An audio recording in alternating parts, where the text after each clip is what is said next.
Okay, in this course, it's not meant to give you a very detailed account of DNA repair, but because we talk about mutations, after mutations, then you start talking about repair systems. So in very general terms, we are going to look at the different types of repair systems.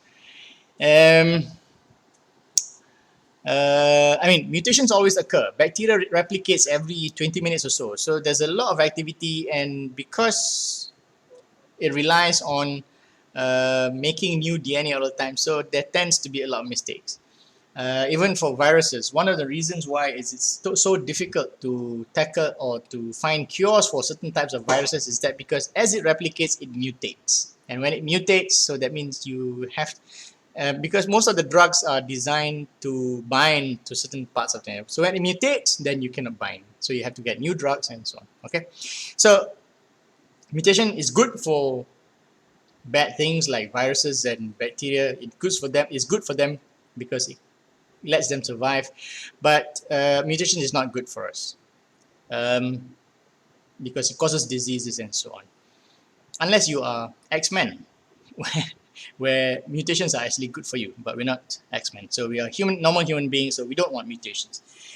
And thank God that we have a very efficient repair system, because you will find that the DNA, as you undergo day-to-day cell replication and so on, there's a lot of DNA, and there's a lot of repair that needs to be done. And we, as living organisms, actually have a very efficient DNA repair system.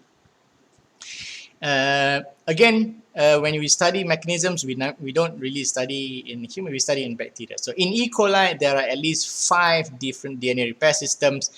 And this is what we are going to look at very, very generally. So we have photoreactivation, excision repair, mismatch repair, post-replication repair, and error-prone repair. So So what is photoreactivation? This is sometimes called light dependent. Why? Because the enzyme, in order for it to function, it requires light. That's why it's photoreactivation. So, exposure to UV, it will cause your DNA to mutate, right? So one of the things that can happen is a dimer. Dimer means, if you look here, T side by side, they form what they call as they alter the chemical bonds that these two T's will sort of join side by side. You know, you've got the cyclobutane, you've got a 6,4. That's not important at this point. But what it's trying to say is that now the structure of the T is now skewed, because you should have 3 or let's say these are 4 different bases with very um,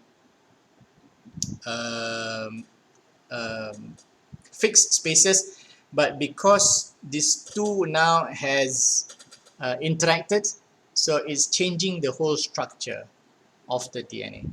Okay, so when this two is closer, when DNA replicates, it doesn't know, are these 4 bases, are these 3 bases, so that's where you start having insertions and deletions and so on. So this has to be repaired, and what in this system you rely on an enzyme called photolyase.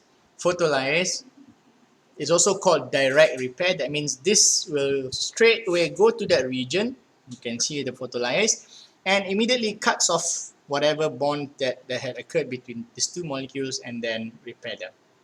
But on one condition, it has to have light, right? So it's also called light dependent. Binding can take place in the dark, but in order for it to cleave, to cut this bond between this adjacent T's, you need light. All right, so that's one. The other one is base excision repair. This is a bit more complicated. Now, something to help you remember. Remember, photoreactivation, direct repair. That means it goes there and repairs it directly. The rest of the system, base excision, nucleotide excision repair, why is it called excision? Is because it doesn't really repair that site. It will go to that area, remove a chunk of DNA and then resynthesize. Okay, see the difference? For light, for photoreactivation, it actually goes there and real repair. But for excision repair, base excision or nucleotide excision repair, it identifies, it says, oh, there's a problem here. It will remove at least 12 bases, removes it out, and then just resynthesize. The difference between base excision and nucleotide excision is the mechanism of, in terms of what it recognizes. Base excision looks at the damaged base. All right. So here you can see there's a mismatch GC and GU. So there's a mismatch. So there's this enzyme called glycosylase. It says, oh no, that's wrong. G cannot be paired with U. So it starts removing the base. Base excision repair. So it starts removing the base first, and then this is called the AP. AP means apurinic, apurinic. A means it's not there, so it doesn't have a base, or sometimes it's called AB, a basic. So because it doesn't have a base, then it says, oh, okay, then it starts calling up the AP endonuclease, right? Endonuclease says there's a problem with that site and starts cutting it, making this is what you call as a nick. Right? Once you have a nick, then so you have a polymerase to replace. You know, there's a gap. Actually, the gap will be somewhat bigger. Yeah, it doesn't just remove one base. It removes a few bases, and as it starts to remove that, then the back strand will be resynthesized. Right? Like replication, synthesis can be done by polymerase, but at the end of the day, joining must be done by ligase. Right? So this base excision repair. Nucleotides, remember the base excision repair, there's a damaged base. Nucleotide, now in this example, it's also a thymine dimer. So it also goes to show that if you have a thymine dimer, if there's light, you can use the photoreactivation. Excuse me. But if there's no light, excuse me, if there's no light, you can use this nucleotide excision repair. It's a bit complicated. So you have a system.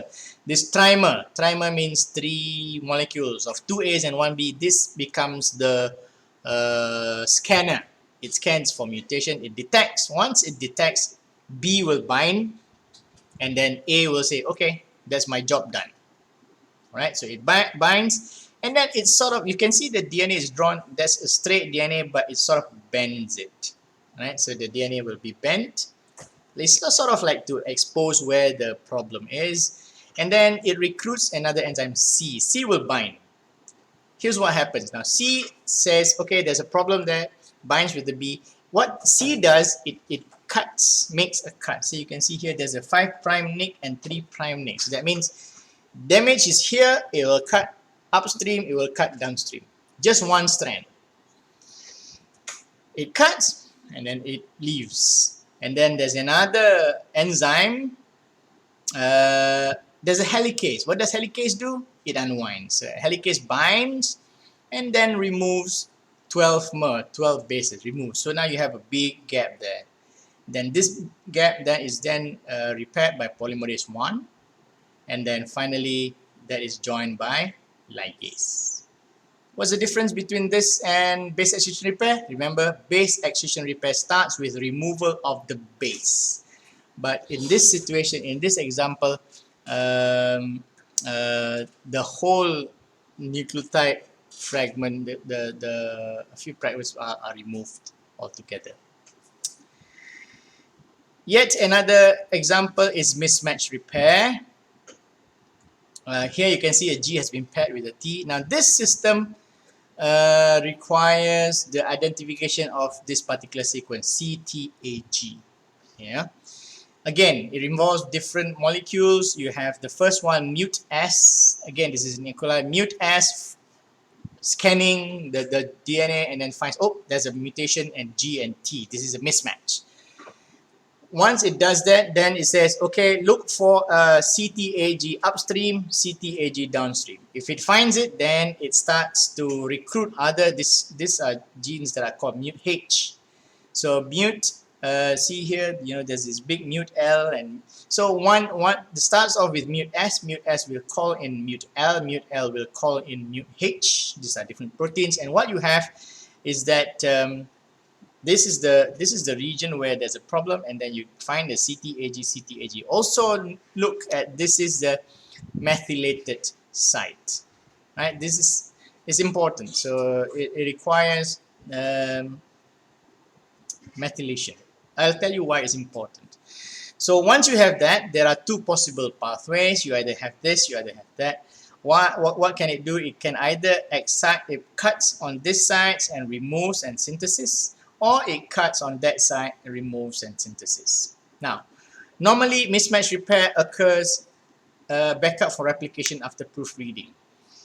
Now, why is it important for methylation? Methylation is a process where DNA is being labeled with methyl groups. Methylation. You will find that when the DNA is newly replicated, this is the old strand, this is the new strand, right? There will be a short period of time where one is methylated and the other one has not been methylated yet, correct? Because this is new. Why is this important in this system? This system uses methylation as a guide to know which strand to remove. You know, the mismatch, of course, the mismatch is it occurs in the new strand, correct? It has put in the wrong base. So because if it's G and T, it needs to know whether it is going to repair the T or is it going to repair the G, right? But because one strand has methyl groups, the CH3, then it says, oh, okay, this is the original one. So make sure you remove whatever is in the new strand. In this case, the T, so remove the T so that it can repair that. So this is why in this particular system, it is important to have the methyl groups, right? Okay. And finally, okay, post-replication repair. Why is this important now? Every time there is a system that is introduced, there must be some important characteristics that you need to remember. Okay, so I remember, yeah, photoreactivation, repair directly. Base excision and nucleotide excision requires removal, but base starts off with removal of the base. Nucleotide will remove a chunk of DNA. Mismatch requires methylation. Okay, now in all this, base excision, nucleotide excision, mismatch repair, you will see that in a double-stranded DNA, you remove one, and then you have a template for you to synthesize the new strand. Correct? It's always like that. You remove one strand, you use the old one as a template. But what if you have this situation, right? It occurs during replication. This situation, for example, and you have the leading strand, lagging strand, and then as the lagging strand wants to synthesize, they see that is the thymine dimer. So that means it cannot proceed. Now, remember, if it wants to use the excision repair, it can remove that bit. But if it removes that bit, it doesn't have any template to repair. Right? So there's an issue there. Remember, go if you're not sure, take this picture, compare it with excision repair. There's always, when you remove it, there's always the template strand that can be used for as a guide for repair. But in this case, if you remove that, then there's no way to repair it. Replication repair sometimes is also called recombination repair. Why? You actually borrow, because these two are homologous, so you can actually borrow a strand from the sister DNA, use it. So now it says you take off that black one, put it there, and use that as a guide. So now that you have that black one there, so now you can safely remove the thymine dimer. remove that, and then you can use that black as a template to synthesize a repair fragment. And then that one is a gap because you've already taken it as a template. That in turn can be repaired using the newly synthesized fragment as a template. So that's why this is called the post-replication repair. Uh, and then it requires the involvement of RAG-A protein. RAG-A is a protein that is very important or for the process of recombination. Okay. Right. Now, so these are the 5 different types of repair systems. As long as you can understand the basic, I'm not going to be very detailed in asking you the, you know, uh, what proteins, what is the name of the protein, UVRA, UVRB, and so on. But you'll need to at least know the different mechanisms and what are differences between these different types of repair mechanisms. Okay? All right. See you in the next video.